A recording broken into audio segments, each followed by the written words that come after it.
Welcome everyone.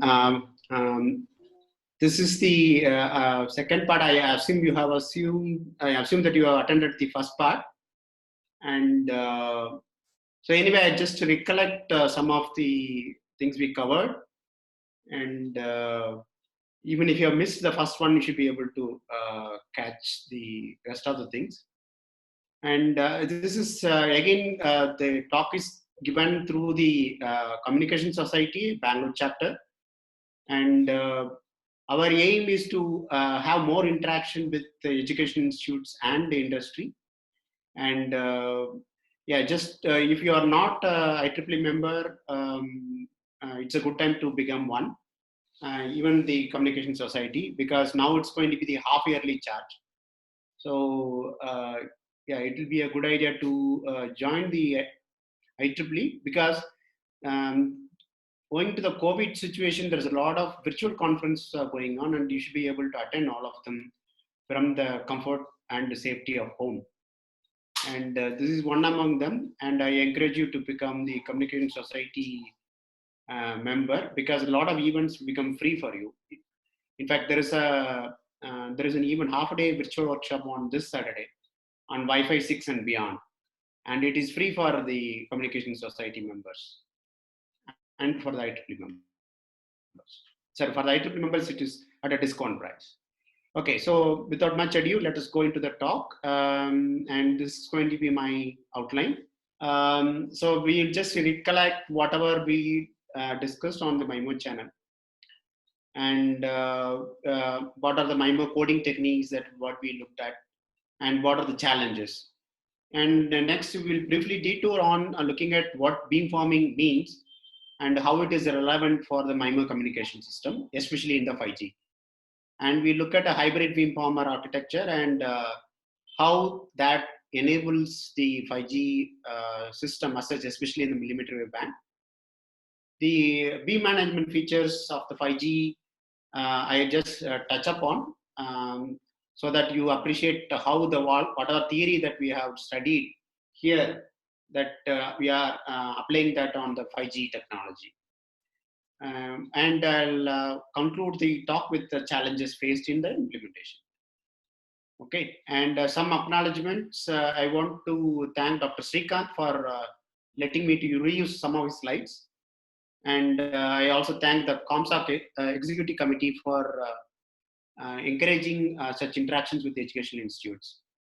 And if already a student chapter is there in PES, we can organize more events through ComSoc. Please come forward and contact us. So we'll be more than happy to arrange any events there in the college. If there is no chapter, or if the chapter is not active, all that it takes is just 6 student members and 1 faculty member interested in coordinating. So that's all it's required.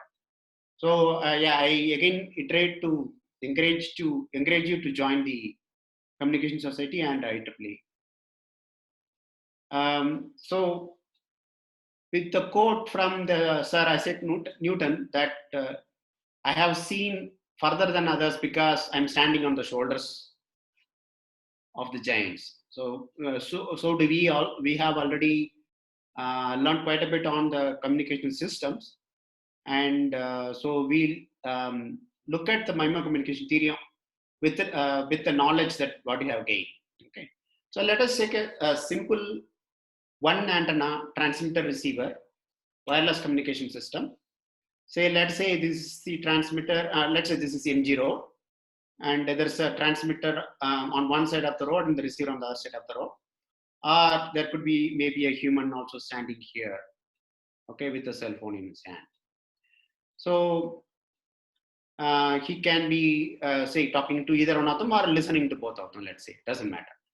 So I just draw the communication path between the wireless nodes and this human in the dotted lines. So what happens is that since the wireless media is a common media for everyone, the signal can propagate in multiple directions and can get reflected from the buildings, roads, and or even a cars which is traveling on the road.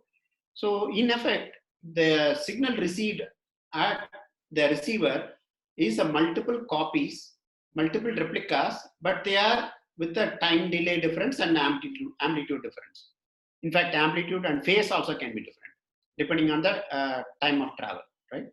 So there is a, let's say there is a line of sight path which directly comes from the transmitter to the receiver, and there are multiple paths which is coming at various paths through various reflections, right? So this causes the signal to add constructively or destructively at the receiver. What does that mean? Is when all these signals arrive at phase at the receiver, all the amplitude will add up, right? But if they come at 180-degree opposite, they cancel each other. Since this channel is random, because the channel, the reflecting parts, the buildings or trees or anything, dependent on the position, the relative position between the transmitter and the reflectors. If the transmitter moves slightly on one side or the other side, the path changes. The reflecting surfaces, the location or the angle at which the reflection happens changes. So because of that, the signal strength, see if you look at this, one of the typical signal strength plotted across time, right? In dB scale, in logarithmic scale, as you can see, at one point of time it is quite strong, but at another point of time it is very weak. So it can fluctuate from very high, very good strength to very bad strength, depending on the relative position between the transmitter and the receiver. So this is what we call it as a SISO wireless channel, or single input, single output channel. So if you imagine the channel as a black box, right, and the transmitter, which is feeding the signal into the channel. So if there is one transmitter, so there is a one input signal, and one receiver, one output signal from the channel. And if there are, say, two transmit antennas, then the two input signal to the into the channel. And if there are one receive antenna, then there is one output. So this is like a 2:1 channel. So, but this is no longer SISO channel. We call it as MISO channel, which is multiple input, single output channel. Okay. So depending on the number of antennas, we call that as the number of inputs and outputs from the corresponding channel. So this particular channel, what I have listed here, is a SISO channel where there is a single input and a single output, right? So now what happens to the channel is that we saw, because of the constructive or destructive additions in the channel, that signal amplitude can fluctuate a lot. So now how do you compare that with the just only line of sight channel? Let us say there is only one channel, which is, let's say, for example, signal coming from a satellite to the earth. There is only one path, right? So now compared to this channel, here the strength is not fluctuating with time. So if I plot the signal strength for this particular path H1, right? So if you look at the magnitude of H1, so it is going to be more or less same, maybe minor variations due to atmospheric fluctuations. But otherwise, the signal strength is going to be fixed constant A, plus some small noise, sigma n square, which can be a Gaussian noise, right? So now compared to that, the signal strength is varying a lot. So how does it change in terms of our communication system, right? So if I look at the probability of error curve, so probability of error curve tells basically, it tells how many bits are in error. If I'm transmitting 100 bits or 1000 bits, how many bits are going to be error in that? So it's a ratio of number of errors in the received signal to the total number of bits which was transmitted, right?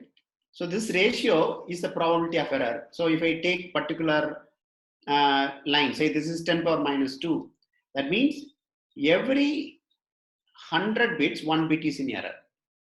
That's what it means, right? So now if I take this particular signal, say the blue line, which is wireline signal, which is equal to the line of sight communication, the signal coming from the satellite to the earth, right? If it is single path, I have, this is the x-axis, so the signal strength in dB, again logarithmic scale, and y-axis shows the probability of error. So the probability of error is about 10 power minus 2 at 5 dB SNR.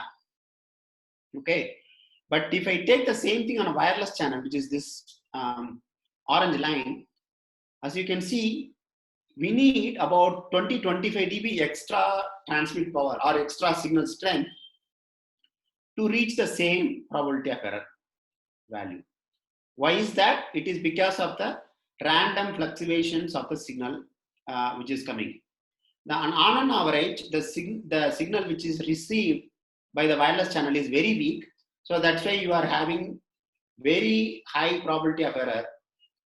And you need to, if I want to get the same level of performance, either I need to increase the transmit power by about 1,000 times to get the same performance, okay, for the wireless channel. So that is a problem. So now, instead of using just one antenna, if I use either 3 receive antennas or 3 transmit antennas, right, then the probability of error improves to this. That means instead of transmitting around 1,000 times more power, I may have to probably increase it by 2 times or 3 times more power. Here it is 1,000 times, right?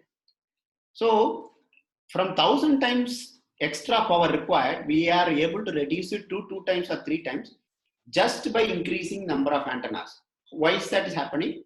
Is now if I go back to this diagram, so one antenna gives you one multipath, which is this signal.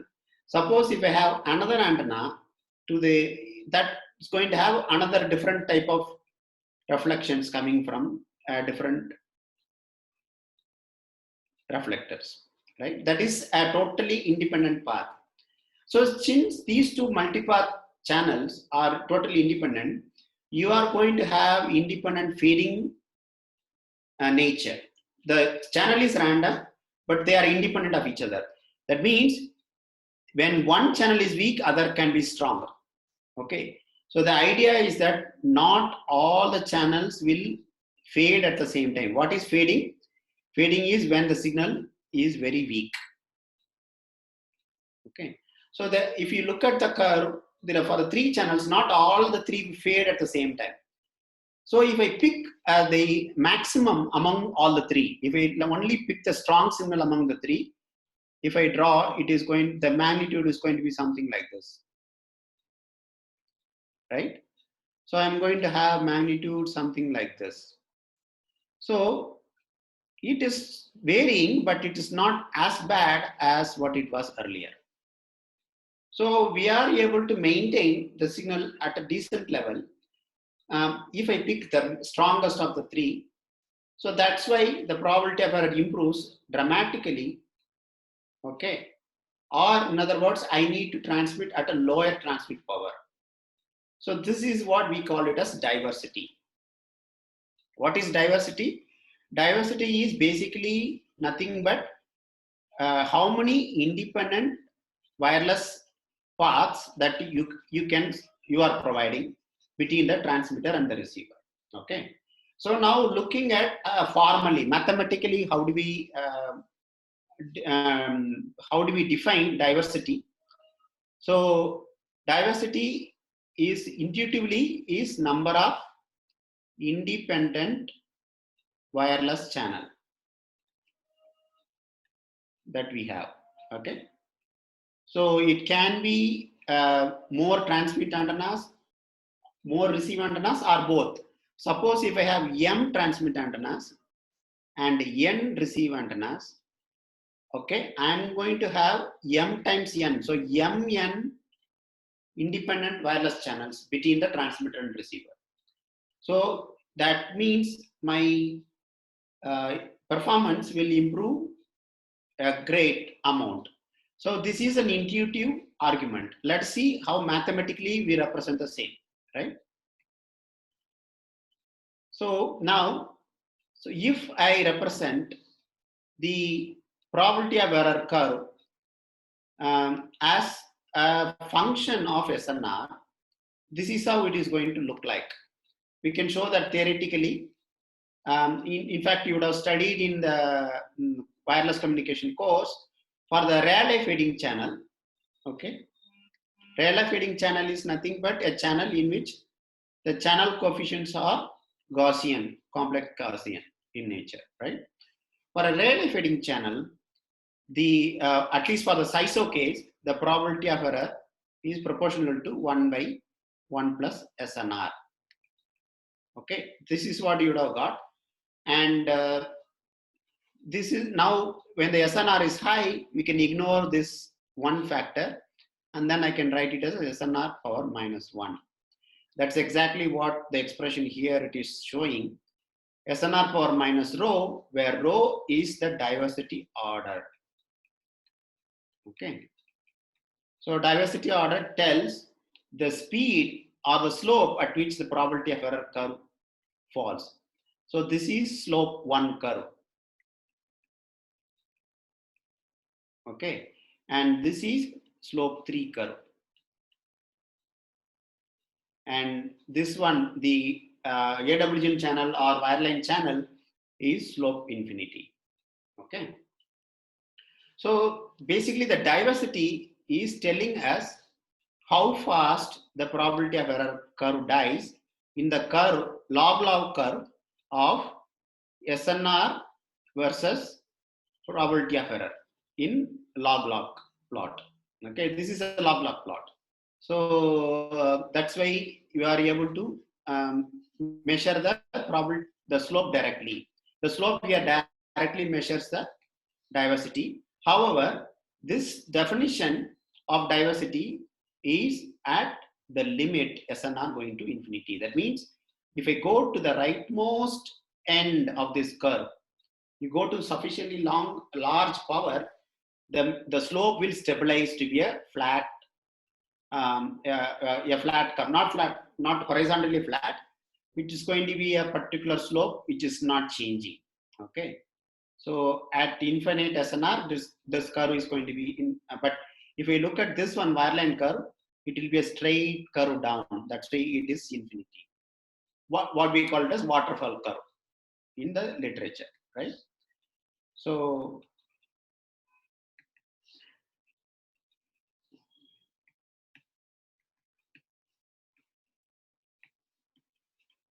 it's not erasing, leave it. So now coming back to the question of diversity.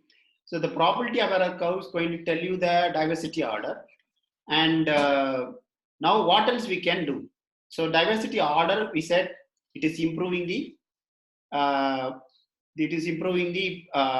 probability of error curve, which we have kind of captured as diversity order.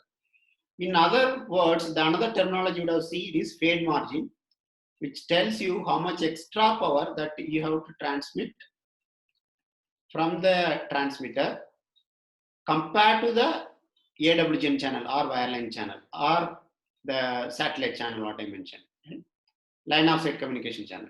So this is the extra signal strength that we have to feed to get the same performance in terms of the probability of error. Probability of error, as I already mentioned, it is the ratio of number of bits in error to number of bits that what you have transmitted. So now coming back to the MIMO channel, here we talked about CISO and MISO channel. In MIMO channel, there are multiple inputs. There are multiple basically transmitters and multiple receivers. And this is the wireless channel what I talked about, right? Multiple reflections. Basically, signal is going from one transmit antenna to all receive antennas. And similarly, every transmit antenna to all possible receive antenna combinations. That's why if there are M transmit and N receive, there are M times N multipath channels. Inside each multipath channel, there are multiple reflections coming from the buildings. That's what I mentioned earlier, right? So now, mathematically, if we represent, the MIMO channel can be represented by a matrix H. Okay, and what is the matrix H contains? it is going to have all the coefficients from transmit antenna 1 to receive antenna 1. What is the channel weight? This one is H11. And then H12 dot dot H1n, right? From first transmit antenna to all receive antennas. Then similarly H21, H22 to all 2n. Now if we go all the way, it will become HMN. Now depending on the random number, because this value is a random number we saw, right? The random number because the channel is changing when you are moving. The relative path, distance, and the angle, phase, everything changes between the transmitter and receiver. So this is a random number. What is random number? It has a probability distribution, right?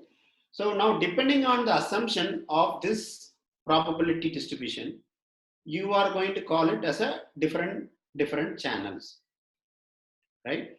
So if we assume H is going to be Gaussian distributed, you all know, right? Okay, anyway, let me not waste time writing the Gaussian distribution.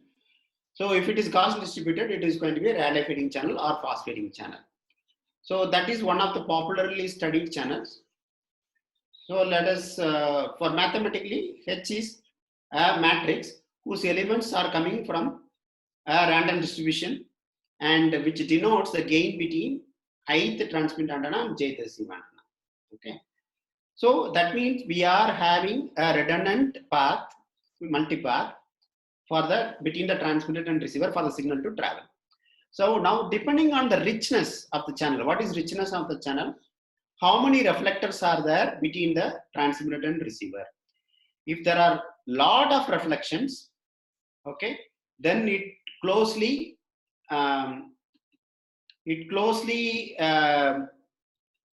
resembles the Gaussian random number due to law of large numbers, right?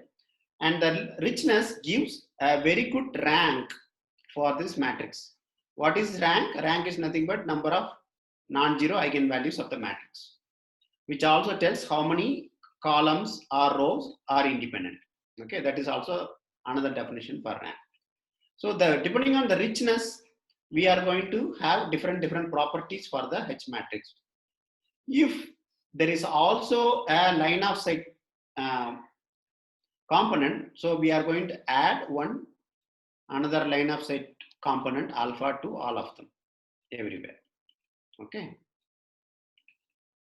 So that is going to be Rayleigh fading channel. Anyway, that's all the final details. A combination of line of sight and the non-line of sight channel, which is multipath channel, also can be modeled. So depending on the statistics or the distribution you are assuming on the channel coefficients, we are going to model different type of channels. So this is a very generic mathematical model H, okay, through which we study the whatever the nature of the MIMO channel. Right? Okay. Now, what is capacity? The capacity is basically number of the bits that you can transmit reliably per second. Okay. So you would have, now you are seeing the DSL or fiber or even the mobile, right? Coming at various data rates. DSL comes in some tens of megabits, fiber comes in hundreds of megabits, mobile comes in maybe few megabits, right? So that is the bits per second, the data rate that what you are talking about, right? So the channel capacity is nothing but how many bits I can send per second reliably. Reliable means without errors. Okay. So that is defined for size of channel. We all know about Shannon's channel theorem, right? So the channel formula is half log 2 of 1 plus SNR, right? Bits per second per hertz. I added one more thing per hertz because I am not taken the bandwidth into account. If I add bandwidth, then this is going to become here. So this will become directly bits per second. Okay.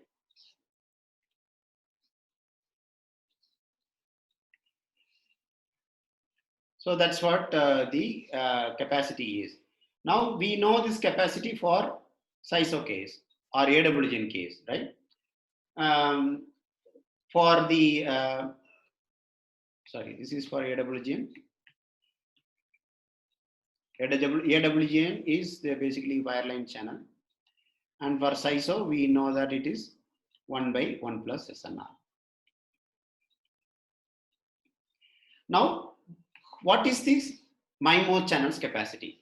And it is shown that by these two seminal papers in 1996 and 1999, the channel capacity of MIMO channel can be written like this, okay, which is maximum log determinant of 1 plus SNR times HQ H Hermitian, where Q is nothing but the covariance matrix of the signal what you are transmitting. See, now we are transmitting a vector, right? Because there are multiple x2, x3, xn. So which is the transmitted signal vector? So this is what we are transmitting. Now that signal's covariance matrix taken as expected value of XX Hermitian. Hermitian is nothing but conjugate transpose. So this is the one the Q matrix is. So now the capacity is shown to be this for the MIMO channel, right? And just to be for intuitive understanding, I am making some simple approximations, right? So what I will do is I will take the single eigenvalues or square of singular values of this entire matrix, HQ H Hermitian. H is the channel, Q is the covariance matrix what you are transmitting. So if I do that, then I can write this determinant as a product, and the log of the product becomes a sum, and that's how you get the sum.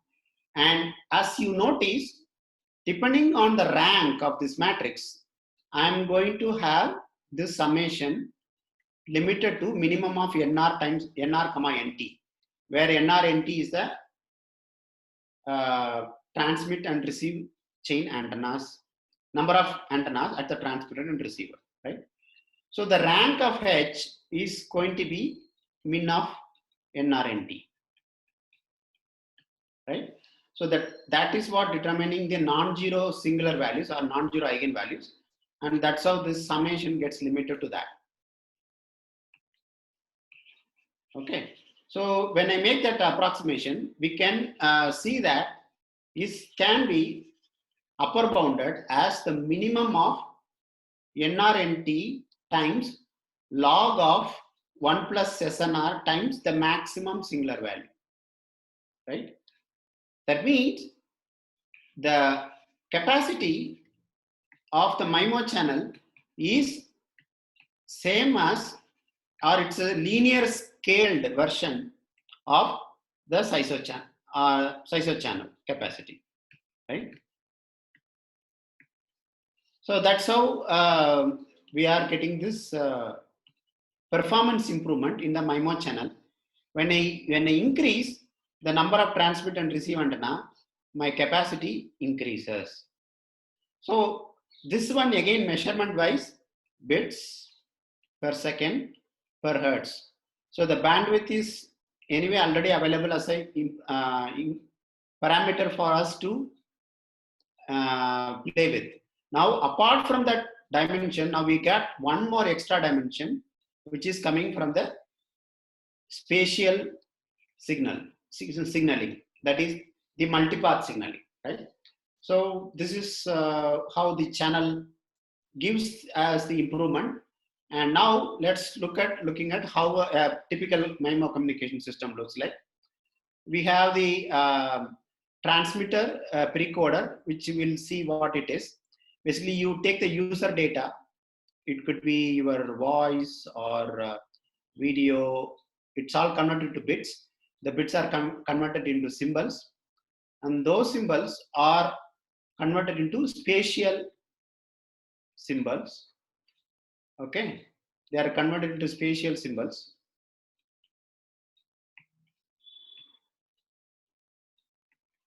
In this transmitter precoder. Okay, and they are also encoded together using a space-time encoder, which kind of adds redundancy in both space and time. The earlier error correction code, what we saw in the regular SISO case, or the forward error correction codes, like something like Reed-Solomon or conventional code, or any of those codes, add redundancy only in time, right? Now we have additional dimension, space. So the space is exploited, time redundancy also exploited, space time is also exploited in this space time encoder, okay, to have improved performance. And now that is given to the regular pulse shaping, RF up conversion, down conversion, right? And then again the decoder does the decoding of the encoder, and then we have channel estimation, which is used for the encoding and the decoding operations. Okay. So it's same as the previous single antenna case. Only thing extra we have got is something which basically mixes up signal or symbols in the both space and time, so that we are able to achieve higher data rate at the receiver end. Okay. So that is the goal. So now let's see how that is possible. So now the transmitter needs to know the channel. Why it needs to know the channel? Because the encoder, the space-time encoder, has to adapt to the channel conditions. The channel is dynamic, it's changing, right? So when the channel is changing, I want to adapt my encoding operations such that it gets a maximum out of the channel. Imagine or you understand that the capacity itself is a random number. Okay, this itself is a random number because the H is random. So if if you want to measure the mean, ergodic mean or statistical mean, I should be taking average over all channel instantiations. So this we call it as ergodic capacity. Okay. Well, there is also another term called outage capacity. We will not discuss that, but that is related to this random channel capacity, right? So now we need to we want to get maximum out of the H matrix for any given channel instant. Suppose if the channel is very good, I should adapt my code such that I get the maximum number of bits that I can push it through, right? But at the same time, if the channel is bad, I want to reduce my data rate to minimum bits so that at least I get it reliably without errors. So I will be changing my code between the maximum number of bits per second per hertz to minimum number of bits per second per hertz, such that on an average, I am going to achieve this ergodic capacity. So to make that happen, my encoder has to change according to the channel conditions, right? But how does the channel know the channel condition? Is via the receiver. The receiver estimates the channel condition and then feeds it back to the encoder and to the decoder via a reliable communication channel. Okay. So this is a very crucial assumption in improving the performance of a MIMO communication system or any wireless communication system for that matter. Okay. So in fact, Shannon proved that any feedback in the channel state information will help in reducing the bit errors. Okay. It will not increase the capacity, but it will allow you to achieve the capacity. It will basically allow you to reduce the bit error rate for the given channel instant. So that is what we strive to do. And so now, if you exploit the channel condition to our advantage, right, then we can get the whatever the capacity promised by the theory. Whatever the theory has promised here is under that assumption that you are able to do all the sophisticated coding across space and time, and you do adapt to the channel conditions. Okay. So now let's see what are the codes that we can give us those performance. Now imagine, so there is a, remember that there are two important things that we looked at is, one is diversity, right? Other one is capacity. Okay. And diversity is somewhat related to bit error rate, because we are coming, the definition of bit error rate, diversity comes from the bit error rate, and how these two are related, right? Does it mean that better diversity means I have higher capacity, or vice versa, or is these two are completely unrelated to each other? That is also something we need to understand, right?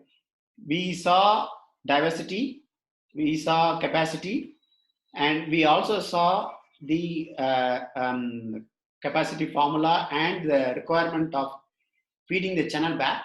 Let's see how these are all tied together. Okay, before we go there, let's just look at one simulation example for just a 2x2 channel and 4x4 channel, right? So this is the 2x2 channel performance, and this is the 4x4 channel performance. This is ergodic channel capacity. What is ergodic channel capacity? Is this is a random number. So since it's a random number, I can plot a CDF curve, right? So if I integrate it across this capacity or these various rates, then I'm going to get the ergodic capacity, right?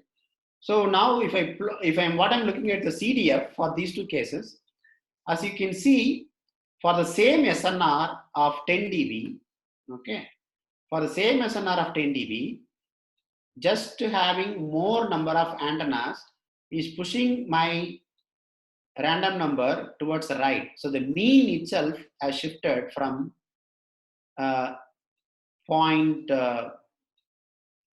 around 6 bits or maybe 5 bits, let's say, to 10 bits. Around, it's almost doubled, right? As you can see that from 4x4, from 2x2 to 4x4, it is doubled. Why? Because the min of NRNT is going to be 2 in the first case, and it's going to be 4 in the second case. It directly has that multiplication factor 2. Okay. So that is what we are talking about. So the mean capacity or mean rate at which that you can transmit is improving with as the number of antennas increase, right? For the same SNR. Okay, now the other question what I discussed is whether is this thing all only simulation? Is it really really possible in practice? And the good news is yes, and people have done verifications of this one with the real antennas and looking at the signal. This is an experiment done at Lund University, Sweden, and they have done for 2 different types of antennas: uniform linear array and circular array, and at different number of transmit antennas and receiver and different locations. See, the base station is kept at the top of the building, and there are many mobile stations that spread across, and they kind of measure the data rate achieved at various places for different assumptions on the transmitter conditions, like line of sight path or multipath, like that, right? So, and that's what is plotted here is for different type of antennas. You can see the red is linear array, blue is circular array, and triangle is 4 antennas, and square is the square is basically 32 antennas, and the circle is 128 antennas. Here the CDF is plotted for singular value spread. This is the singular value of the H matrix. As the dimensions increase, the singular values are spread across a narrow region. What does that mean? Is most of the time, 99.9% of the time, the channel is, the singular value is above some threshold T. Okay, and that means it is almost reliable, because as the number of antennas increased, there is more number of multipath channels available. So because of that, at least few of the channels are strong enough for you to send the information. Okay, so that's how we are able to get these good performance.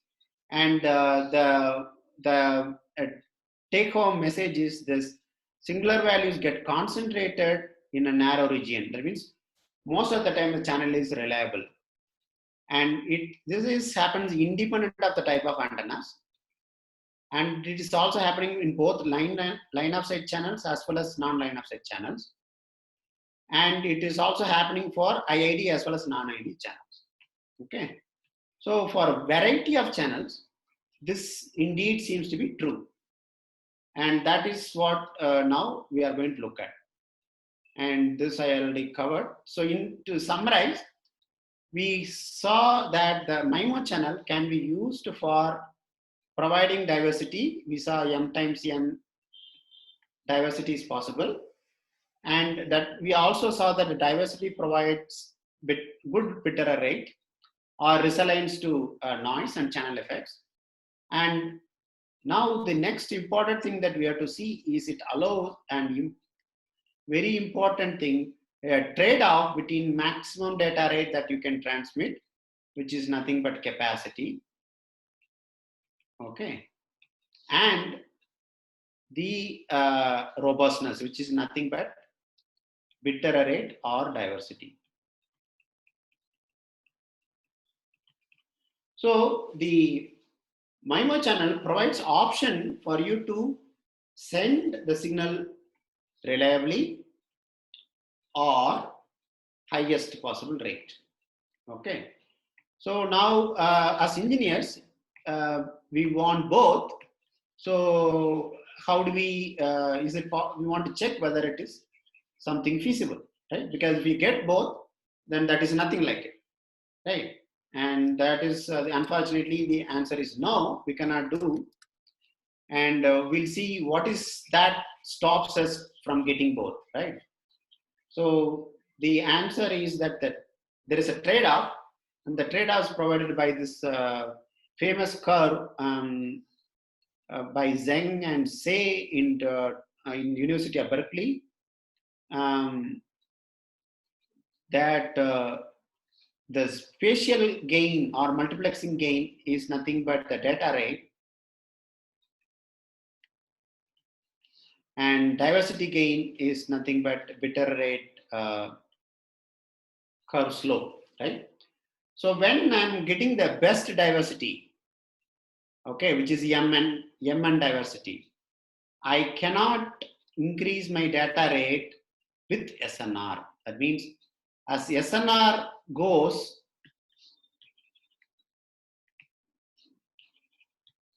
this has given me trouble today. So what I mean is, if I plot the SNR versus the probability of error curve, right? I'm going to have various slopes depending on the diversity order, whatever I'm getting, right?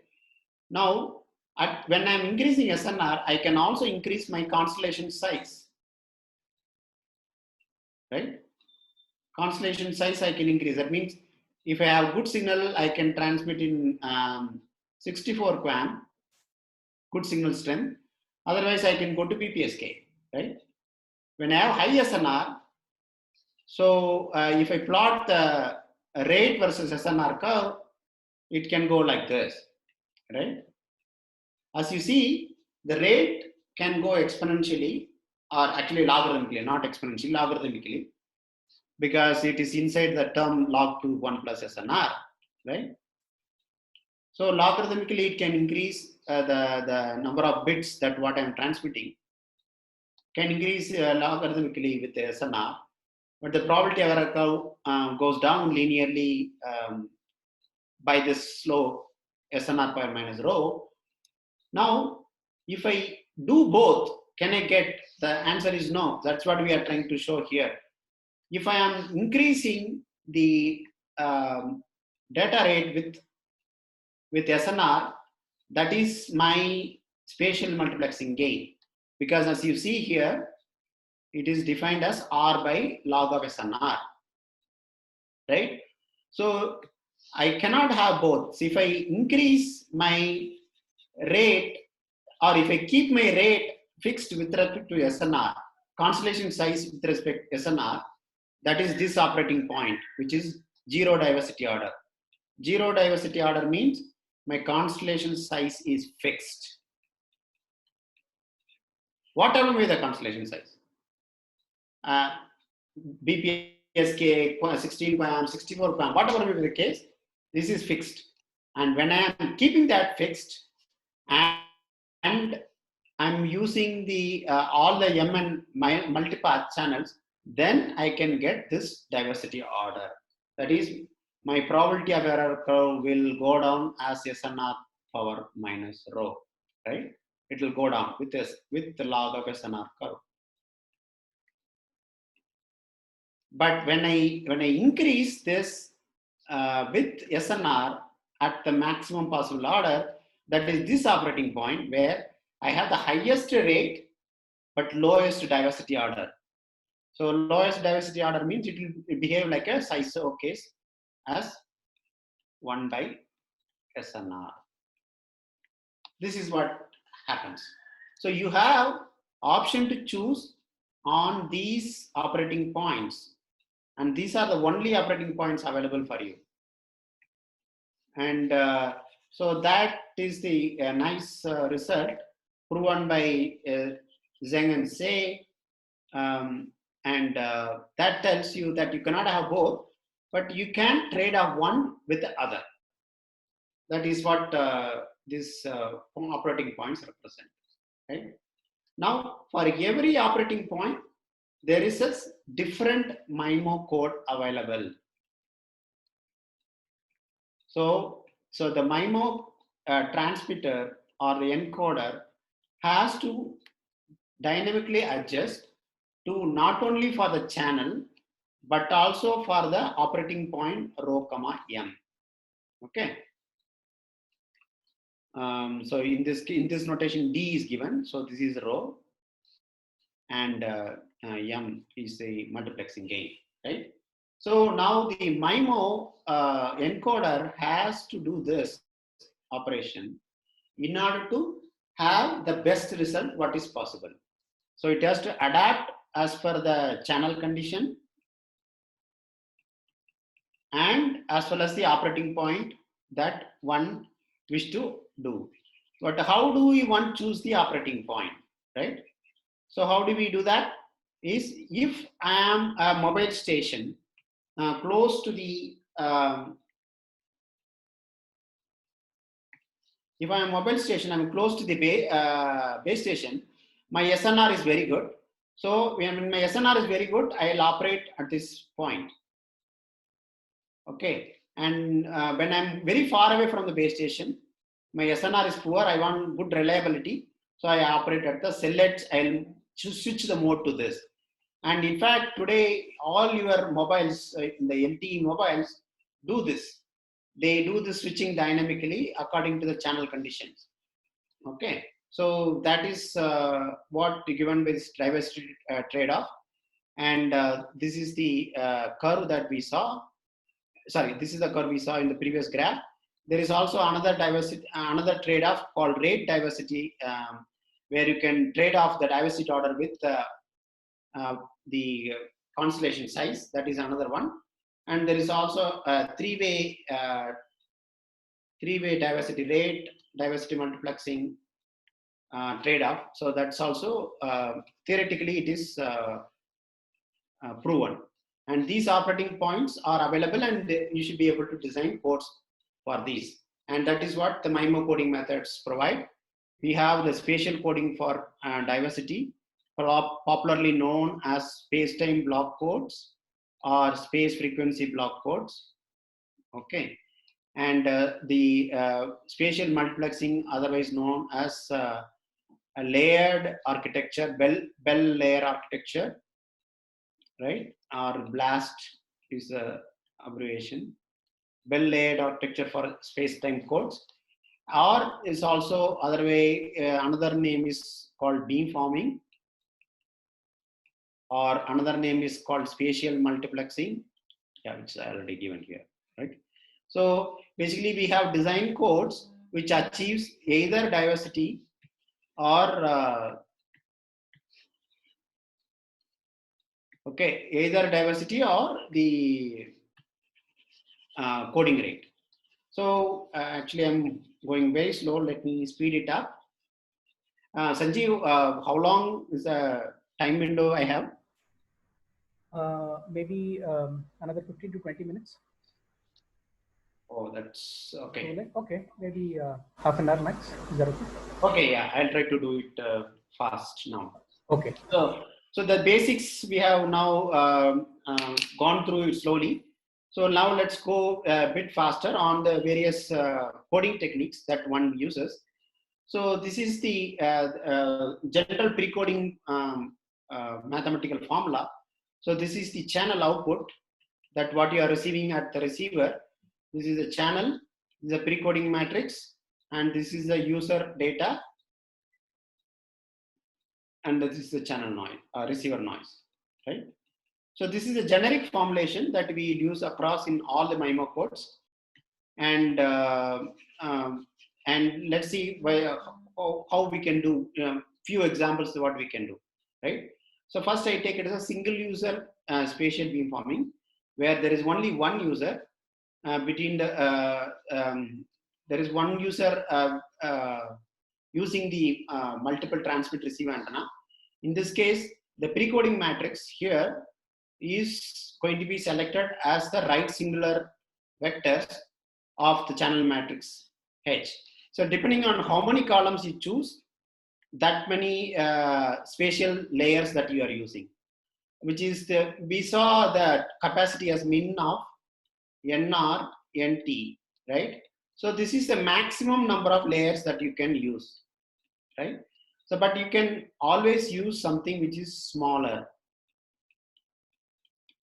You can choose the layer which is something smaller than L, right? And that is basically depends on the channel or the other constraints what the base station has. So depending on the constraint, we choose the number of columns from the right singular matrix, and then use that as a pre-coding matrix, and you can prove that mathematically it gives the good highest possible data rate, right? And now the terminology used is the vectors are called, these right singular vectors are called beamforming vectors. Okay, so let us try to understand why it is called beamforming vectors in a while, and how this is chosen is basically the receiver estimates the channel condition rank, and it also computes the best precoding matrix possible and sends that back to the transmitter, and transmitter uses that. Okay, so that's how it is done in practice. So now let's come to the other one.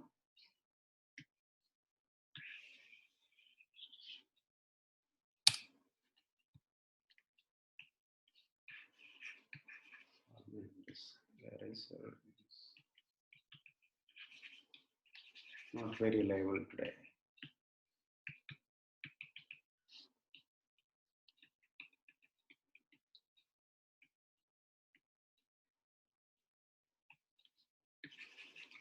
Okay, so now coming back, at the same time when you have multiple users, there is also called opportunity beamforming, where you can select the user with the best signal strength and then use that. Okay, so that also gives a good diversity order.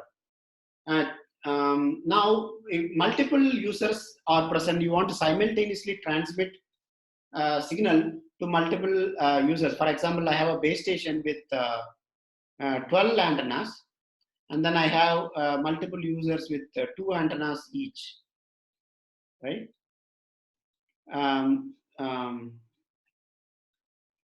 2 antennas each. Then what I can do is I can actually spend 2 spatial channels here, spend 2 spatial channels here, and 2 another spatial channels here out of this 12, right? So I can select the users and the precoding matrix such a way that I am able to simultaneously transfer to each one of them reliably.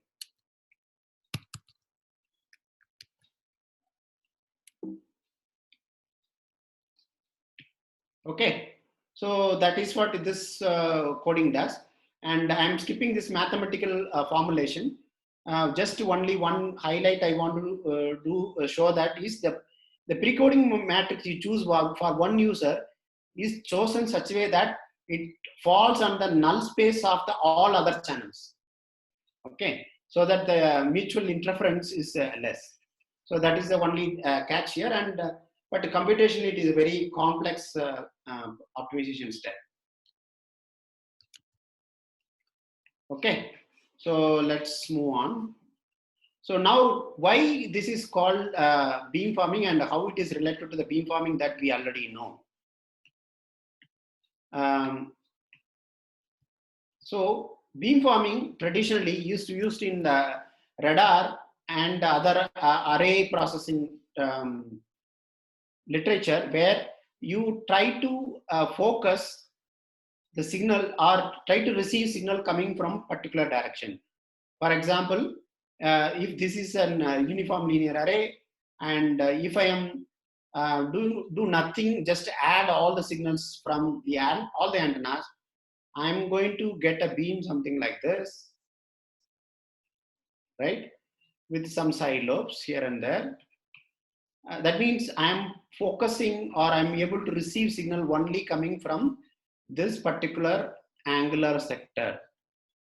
That is coming because of the nature of the wavefront adding constructively in this direction and destructively in the other directions, right?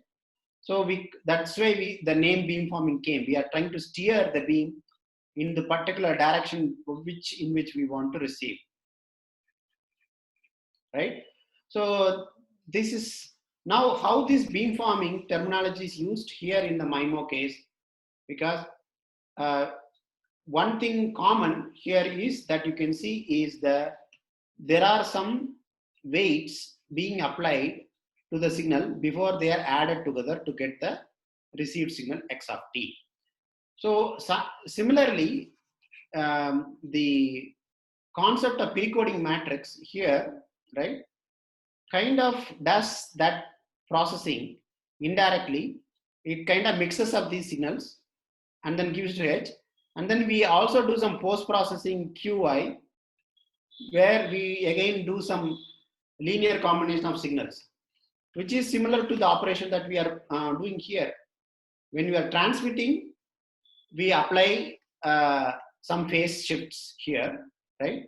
to the signal. And when you are receiving, we apply phase shift and add. Same thing is happening here.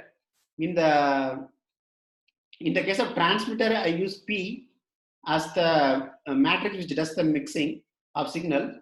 And in the receiver, I use some Q. Okay, I use some Q to again intermix signals. And that is basically, so this one is going to be transmit beamforming. Sorry, wrong color. Should be green. So this is the receive beamforming, right? Basically, in both cases, I'm applying some weights, adding them together to achieve the purpose what I want.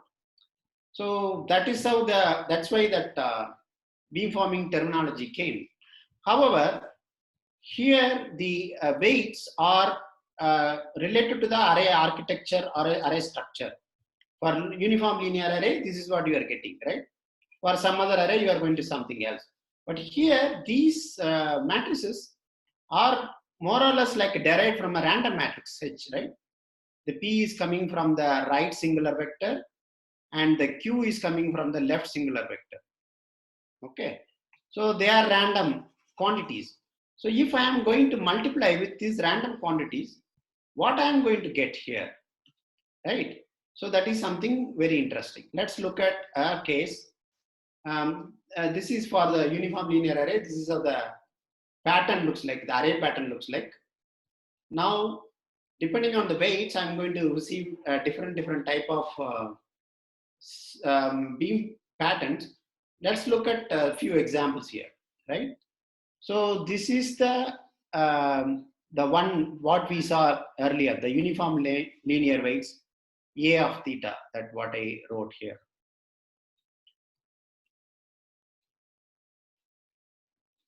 So this particular weights, if I compute for the given angle theta, right? And if I apply that here, and this is what I'm getting, the pattern. That is this A of theta, right? For different thetas, I calculated, it looks like that beam is focused on particular directions. Instead of this, if I use discrete Fourier transform matrix columns as weights, then I'm going to get a different pattern. But if I use the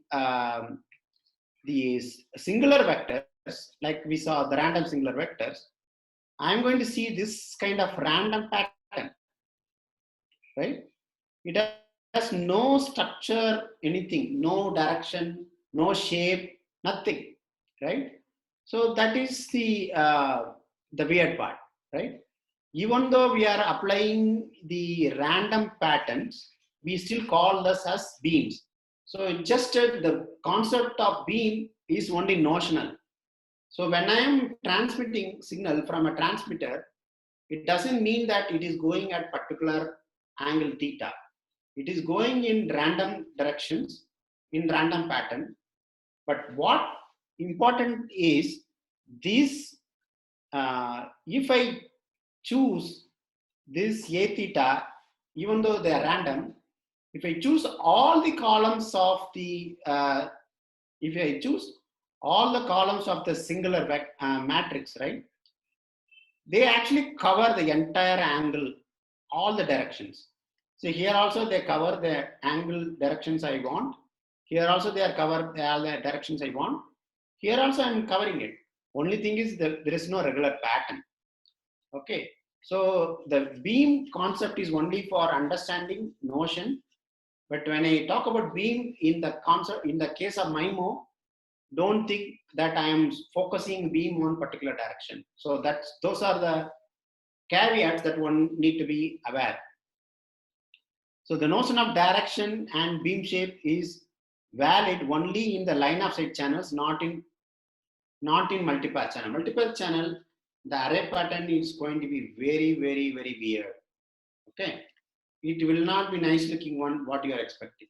Definitely, it's good for our visualization understanding. Okay, but in reality, it is very different.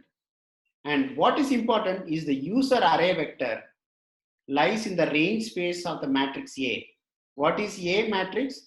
Is nothing but the array vector for various directions in which the signal can come. This is what is more important. This array vector, in our case, loosely speaking, kind of it is the channel matrix H or the columns of channel matrix H, right?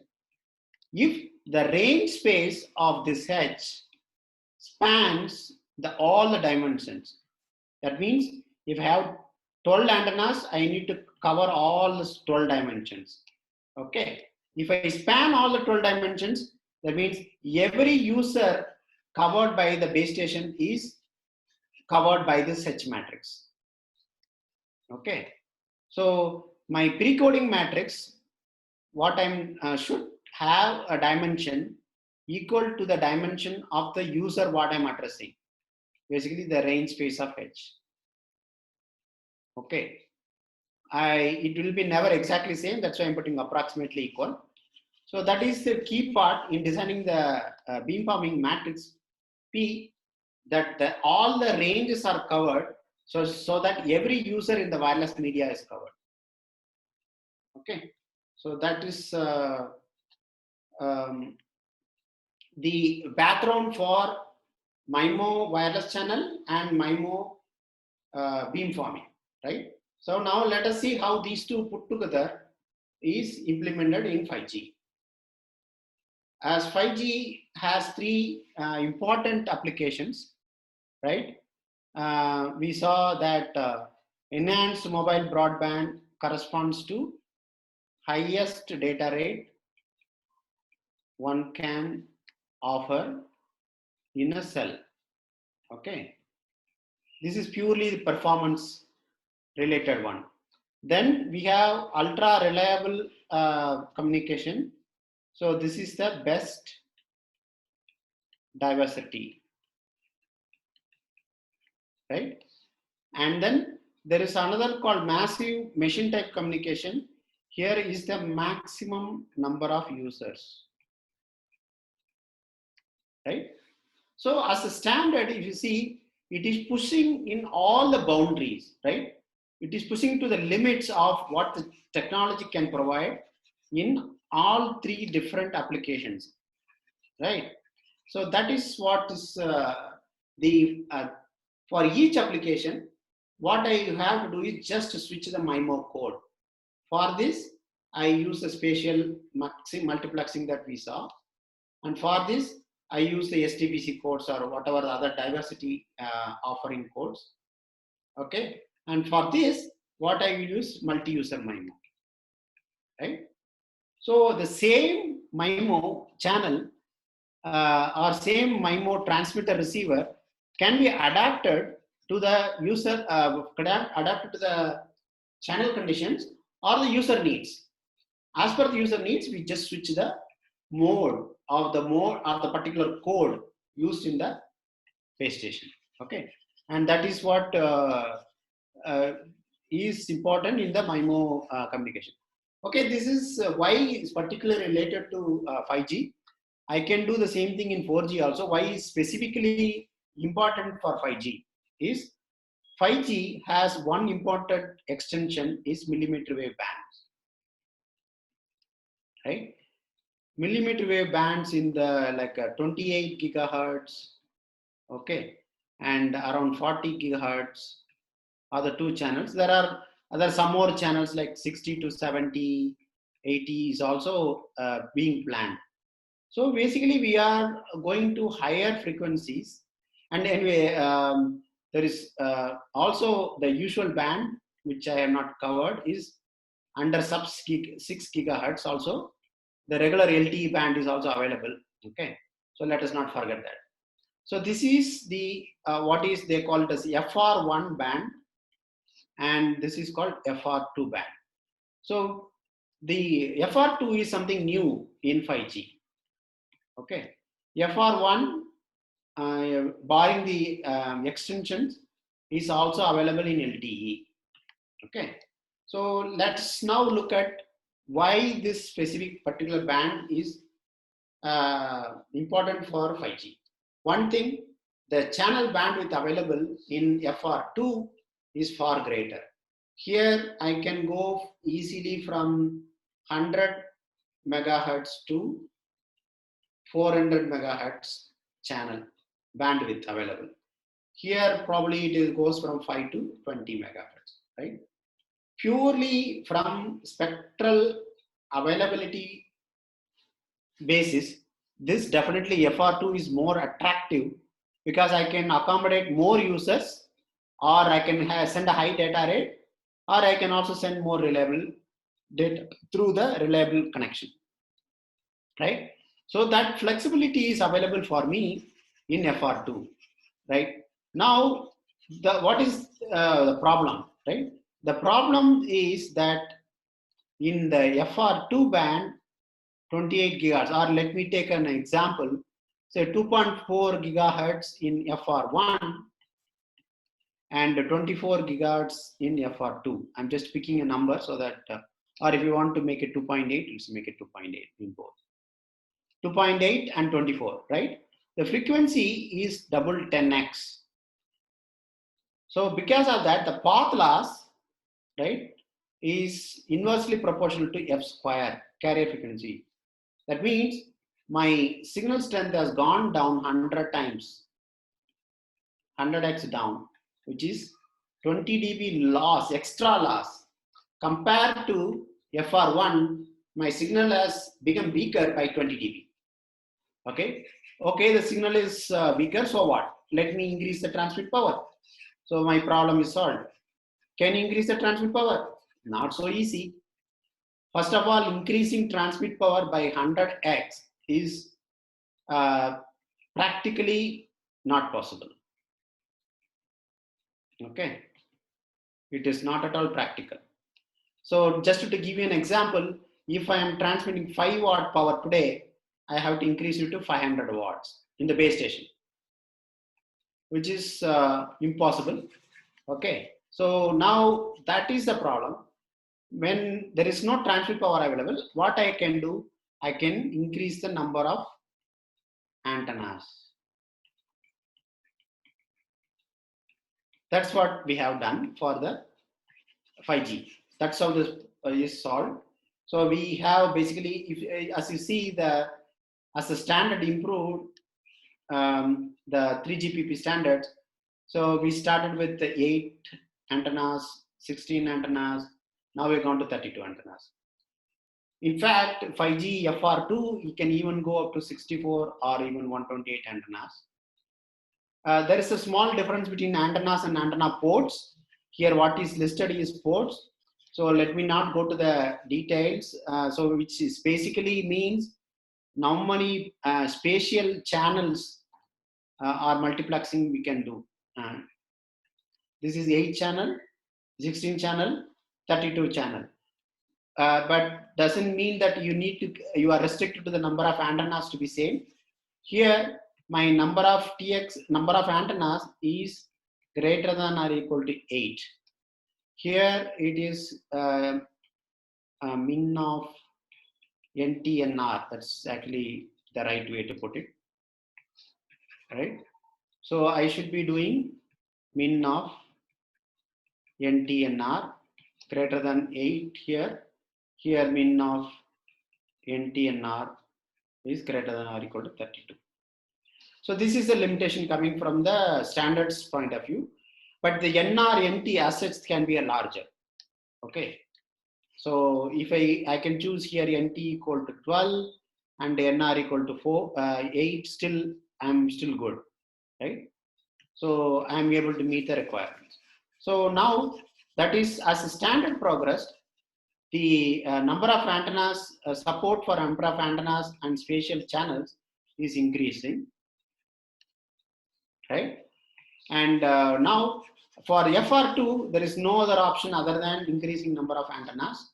So when I do that, so basically the same thing what I explained earlier, 20 dB loss. So when I do that, what I have to do is the number of transmit antennas increases means that I need to have a good coding scheme for exploiting that all the antennas, right?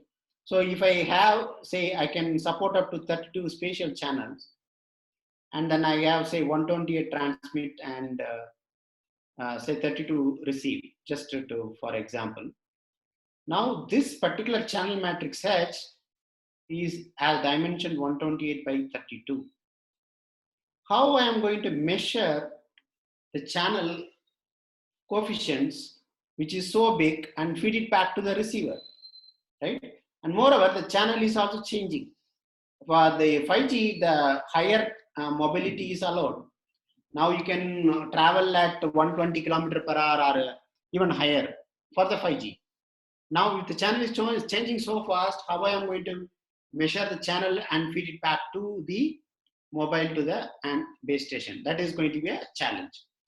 Okay, so that we have to solve. So to solve that, there are some choices being made.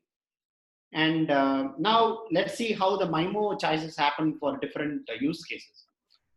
So for just a heads up on 10 minutes. Can you wrap up in 10 minutes? Yeah. I will, yeah.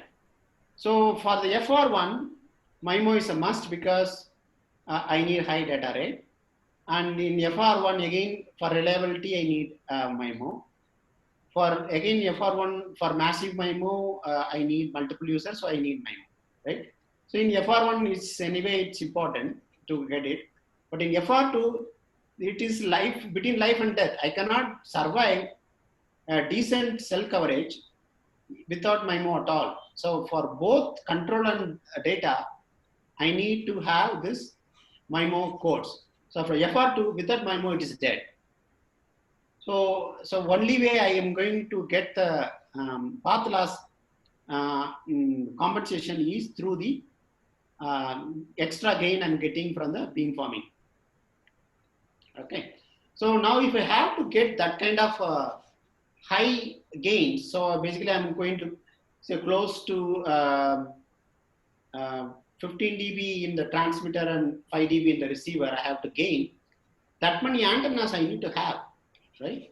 So just to give you an idea, if I was using 12 antennas in the LTE, now I have to go to 10 times more. That means 120 antennas in the 5G. Okay, so that is a kind of increased in number of transmit antennas I need to keep to maintain the same level of performance, right? So that is the challenge here.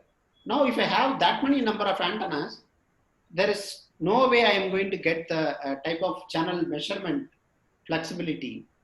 So that's why we have a mixed architecture, which is called, let's look at the three popular architectures. One is completely analog beamforming. Okay, that means I have one data stream, and then I split it into multiple analog beams, and then I use just analog weights, okay, to create the beam. So that way I got my coding and the beamforming gain I can get because of this coding. But the disadvantage is that I can only address one user at a time because it's just one signal, right? Only one transmit signal. So that is will not be that good for addressing multiple users. What is the other extreme case? I use all the signals and then directly connect it to the digital. Then there I can do all the digital beamforming. Now the problem in this approach is I am going to have, for each chain, I'm going to have a RF mixer, down converter, ADC DAC, all those things are needed, which is going to be prohibited because I'm going to have, if I have 110 to 8 transmitter receiver chain I need. So it is going to be very expensive and complex to manage.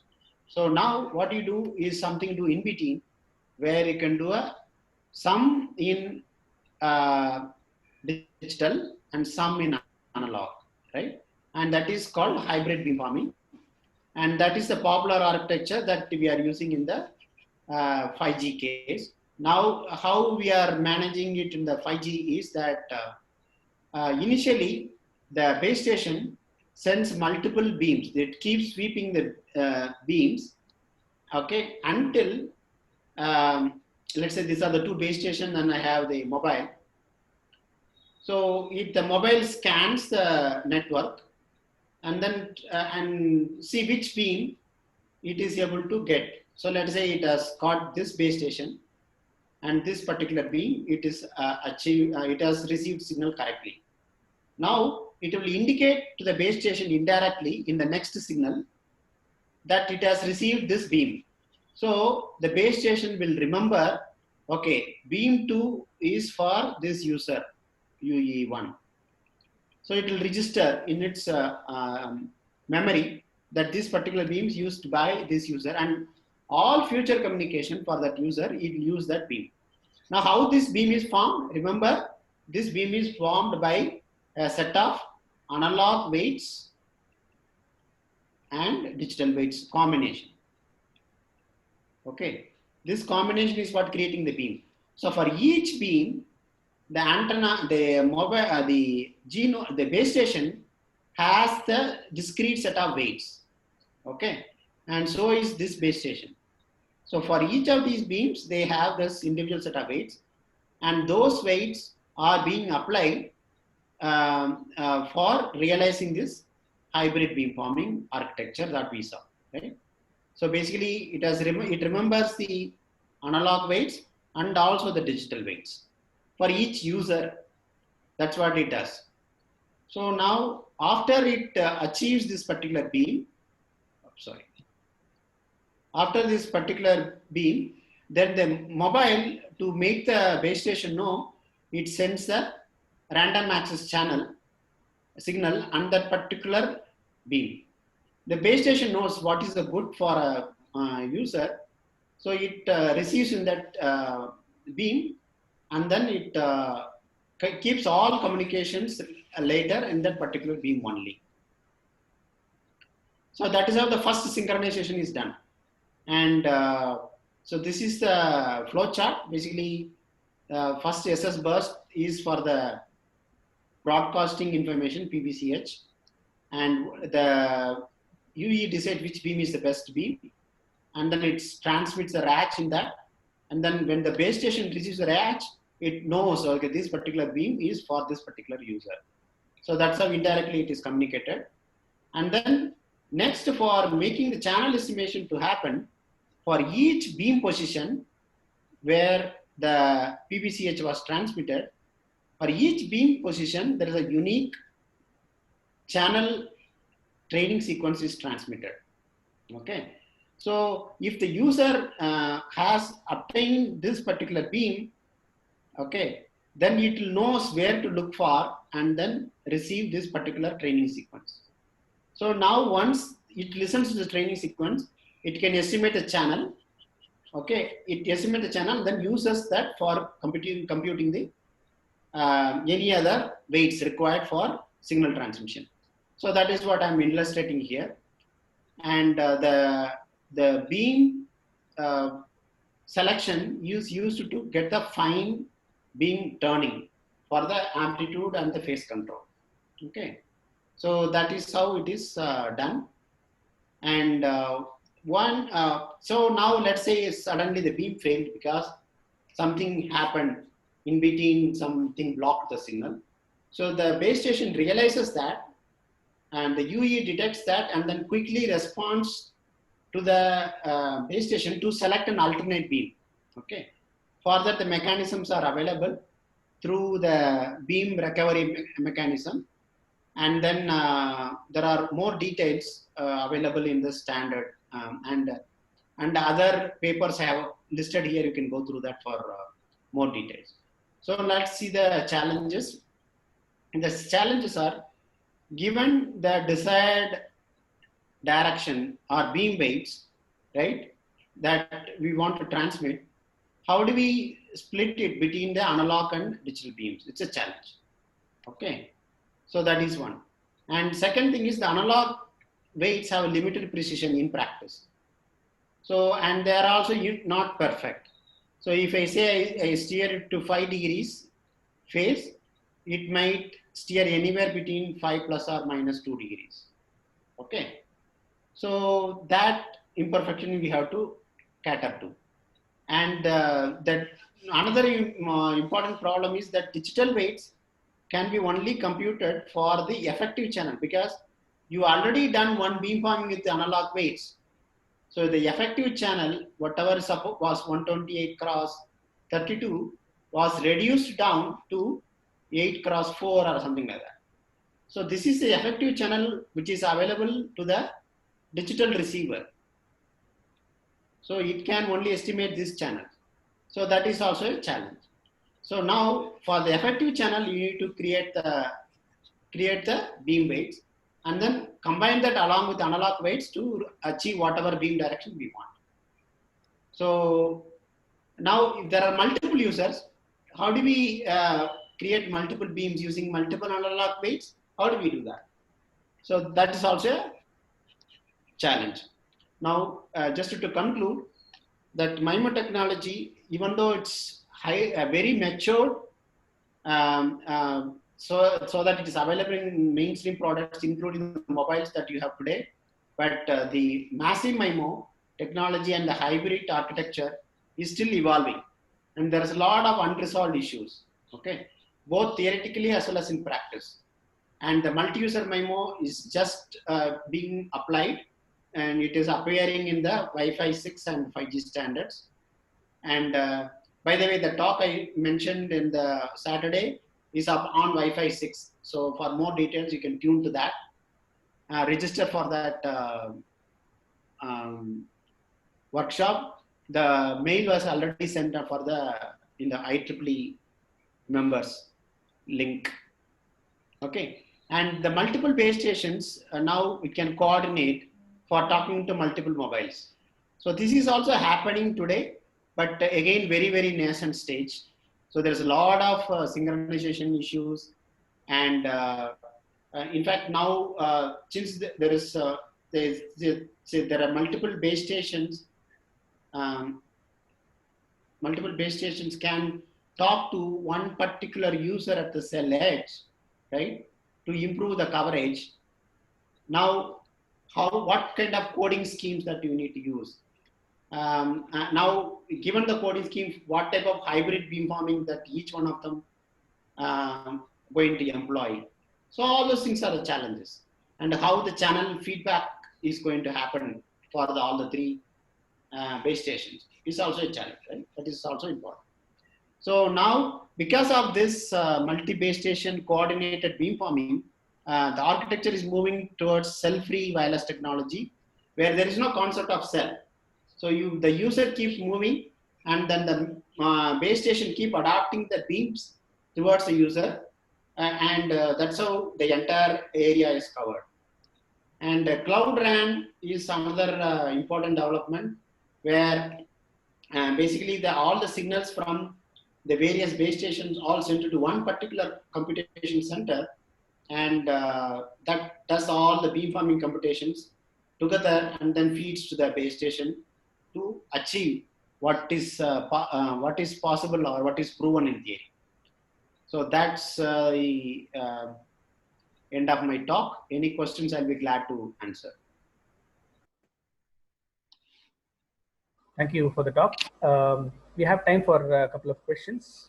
So please feel free to ask questions on related to talk, related to any of the technologies that were mentioned as as a passing note, or even on IEEE Communication Society.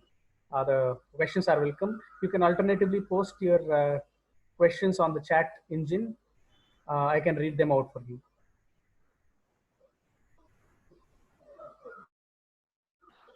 Any questions?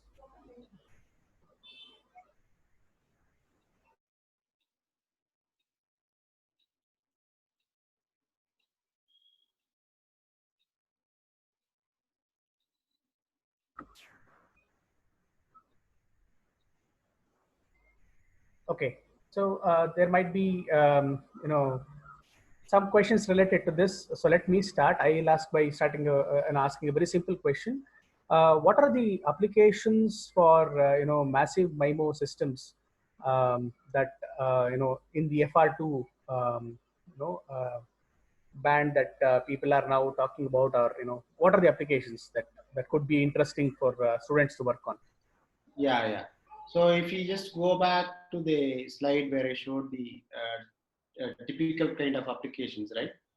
So when I'm talking about this, in fact, there are multiple applications. I'll show you on this particular case. So one, I can have micro base stations with FR2 links, right? So if I take a road, right? In the road, I can have the lamp posts. In the lamp post, I just put multiple,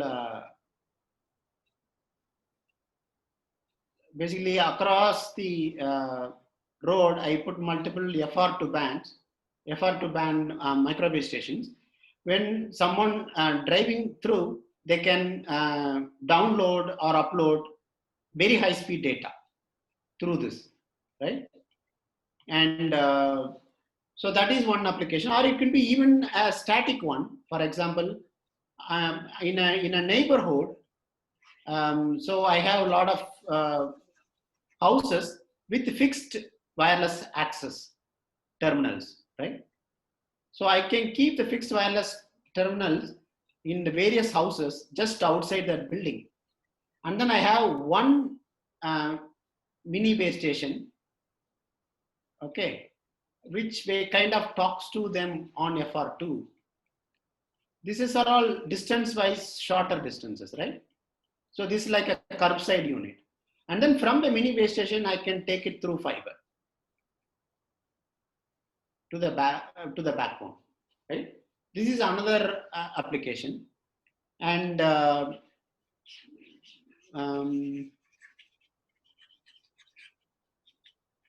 yeah, so these two I can think of. And yeah, I can also think of on the URLC also similar thing, where when there are multiple micro base stations, they can talk to one particular user at a short distance for very high reliable. And since it's a short distance, and since it's a base station is very close to the user, I can do really very fast turnaround. Very low latency communication is very much possible in this kind of scenarios, right? Yeah. So this is yeah, this is the type of applications that actually there is unlimited. This is something that I can think of now. The standard has enough flexibility for all kind of applications, like we can have it for remote surgery, right, or remote consulting kind of operation. When there is a very high reliable and fast response, people can do surgery through the operating the robotic surgery stations from some other place, right? So that is here. And in the industrial automation, all the robots talk to the internet. Okay, on industrial IoT, all the robots talk to that through the high speed or highly reliable link. So you take every possible application in here, we can think of an FR2 band application as well. Only the FR2, imagine that it is distance-wise limited. Otherwise, it has got plenty of data rate available, which you can use it for both for ultra reliable connection or ultra high bandwidth. For both purpose, FR2 can be applied.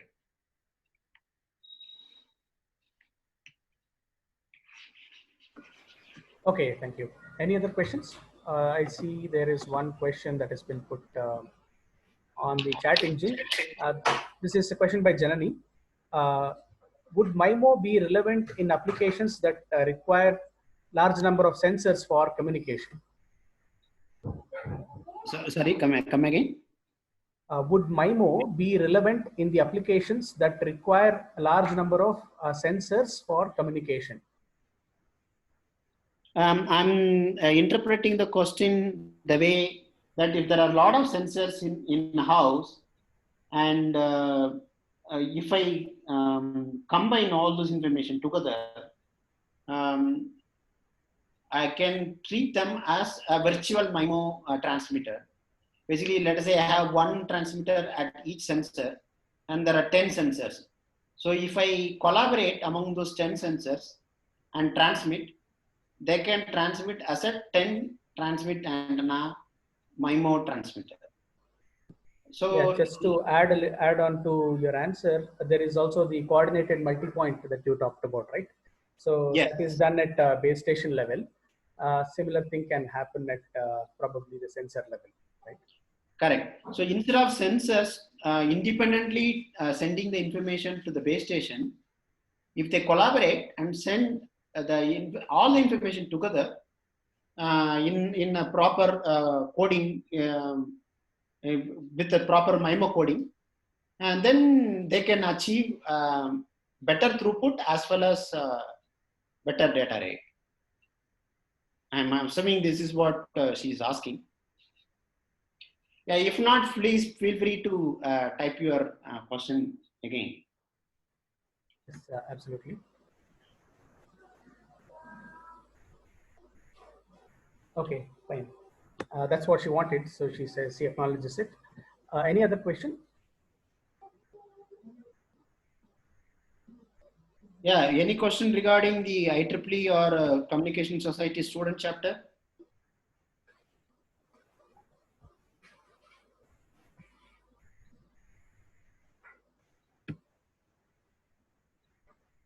Okay, so in case any of if there are any other questions, please feel free to reach out to Dr. Ganesh through his email, and then I'm sure that he'll be able to take those questions and answer.